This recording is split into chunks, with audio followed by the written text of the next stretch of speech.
5 signs that somebody is high on painkillers. So this is opiates like Norco, hydrocodone, Percocets, Ims, Blues, Oxy. I mean, when it comes to these painkillers out there, these are 5 signs that somebody is on them, they're using them. And unfortunately, when it comes to painkillers and opiates, how it affects your brain is it does affect, your neurotransmitters, multiple ones, and also your pain receptors. And it does give you to a point where it bonds to your brain. So the withdrawals from these hit very hard. They kick very hard. And it is a painful withdrawal to go through. If you're new to the channel, hit the like and subscribe button. So these are some signs that somebody's currently using them. The first one is that you will constantly see them constantly eating pills. And literally, addicts, when you're high and you are high at the time, you don't drink like pills down. You get to the point that you literally just put them in your mouth, chew them up, and swallow them. Maybe chase them with some water. You will notice that there are constantly a constant flow of pills going into their body because you're afraid of the kicks.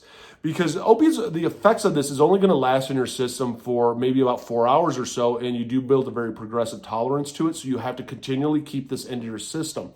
So all day long now, you are now constantly using this because as soon as it goes away, guess what? The withdrawals can start to really kick in. And especially when there are signs that somebody is using this, you've used it long enough where there is a dependency now on it. And that is one of the scary things about it.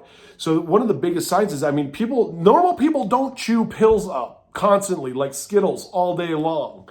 Another sign that somebody is high on opiates and painkillers is that their pupils are shrunk. They have the smallest pupils in the world.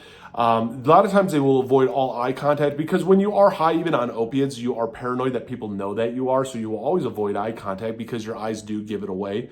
And sometimes they'll even wear sunglasses. Another sign that somebody is high currently on painkillers is that you're noticing that they're not taking deep breaths. Their breaths are very shallow, and you can tell when you're talking to them that it's kind of deep breaths or shallow breaths. It's not very deep. It's like they're kind of always trying to catch their breath when they're talking with you, and it's something wrong. Like it's literally visibly noticed that they're not breathing right, and it's very shallow.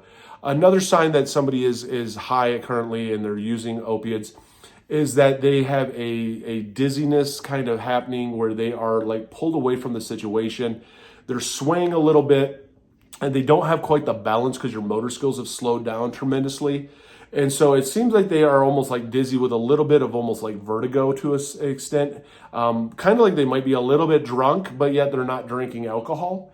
Is another sign that somebody is currently high on opiates. And then another sign that somebody is high on opiates is that they have no interest in things that typically interest them and that they are more concerned with like almost enjoying this high than they are engaging in doing anything that they normally like truly enjoy doing.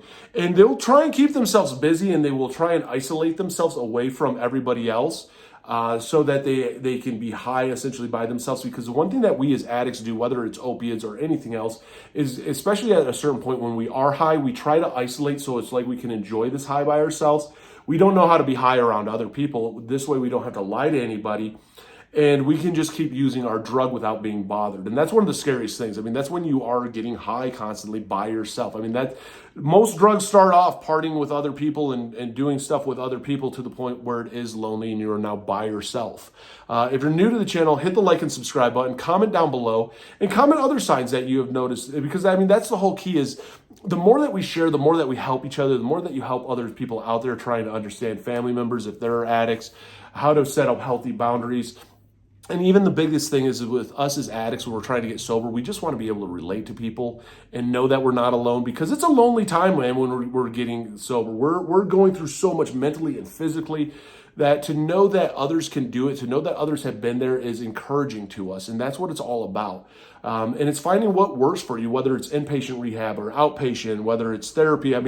There's so many ways to get sober. There's no right way to get sober. There's no special combination to get sober. It's different for us all. And it's finding what works for you. And that's the whole key is like, we are all different. And how I got sober is different than I know other people have gotten sober. But the biggest thing is that we are sober. And I will say this is that you have to give it all the intensity that you did getting high, getting in touch with your dealers. You have to put that intensity into sobriety. because it's not easy. And there's times that you want to give up. There's times that you want to relapse. You think you maybe have it under control, and realize that for the rest of your life, essentially, it's one day at a time. And that's okay, because everything that you lost and everything that you burnt down, you have the opportunity to build back up and to get back. And so for the ones that are going through it right now, I am proud of you. Don't give up.